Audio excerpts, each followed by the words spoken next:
না কিছুই আমার কাছে নেই। আমি ওকে খোঁজার জন্যই এই শহরে এসেছিলাম। তোমাকে আর খুঁজতে হবে না বৌদি।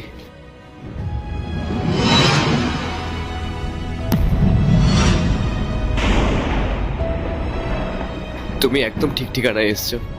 আমি তোমার দেওর রাহুল। রাহুল, তুমি? হ্যাঁ বৌদি, কিন্তু কিন্তু তুমি নিজেরাই কি হাল করে রেখেছো। আমি তো প্রত্যেক মাসে দাদাকে খরচ বাবদ 30,000 টাকা করে পাঠাতাম, যাতে তোমাদের কোনো কিছুর অভাব না হয়, যাতে তোমরা খুব ভালো থাকো। আর আজ আজ তোমার এই অবস্থা। তুমি একটাবারও আমাকে জানানোর প্রয়োজন বোধ করনি। আমি অনেকবার চেষ্টা করেছিলাম রাহুল, কিন্তু তোমার দাদা আমার ফোনটা নিয়ে ভেঙে ফেলেছিল। তারপর থেকে আমাকে কোনো ফোনই ব্যবহার করতে দেয়নি। আজ আমার নিজের ওপর লজ্জা লাগছে বৌদি। তুমি জানো আমি তোমার সঙ্গে কতবার কথা বলার চেষ্টা করেছি, কিন্তু আমি যতবার ফোন করেছি তোমাকে আমি ফোনে পাইনি, না হলে তোমার ফোন সুইচ অফ বলছিল। আর আমি আমি যখন দাদাকে জিজ্ঞেস করতাম, বলতাম তোমার কথা, তখনও ঠিক কোনো না কোনো অজুহাত দিয়ে কথাটাকে এড়িয়ে যেত। বলতো তুই কোনো চিন্তা করিস না ভাই, আমরা খুব ভালো আছি, আর তোর বৌদিও খুব আনন্দে আছে, খুব সুখে আছে। আর আমি তাদের ওই মিথ্যে কথাগুলোকে বিশ্বাস করে যেতাম। বৌদি, আজ আমি যেই জায়গায় দাঁড়িয়ে আছি না, সেই জায়গায় পৌঁছানোর পেছনে সব থেকে বড় অবদান হচ্ছে তোমার।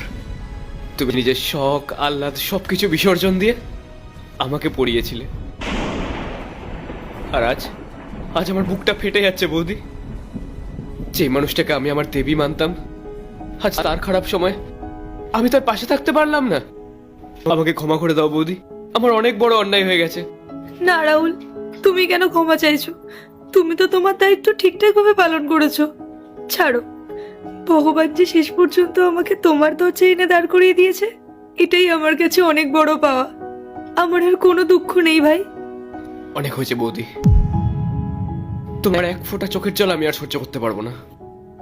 আজকের পর তুমি আর ওই বাড়িতে ফিরে যাবে না। আজকের পর থেকে তুমি এই বাড়িতেই থাকবে।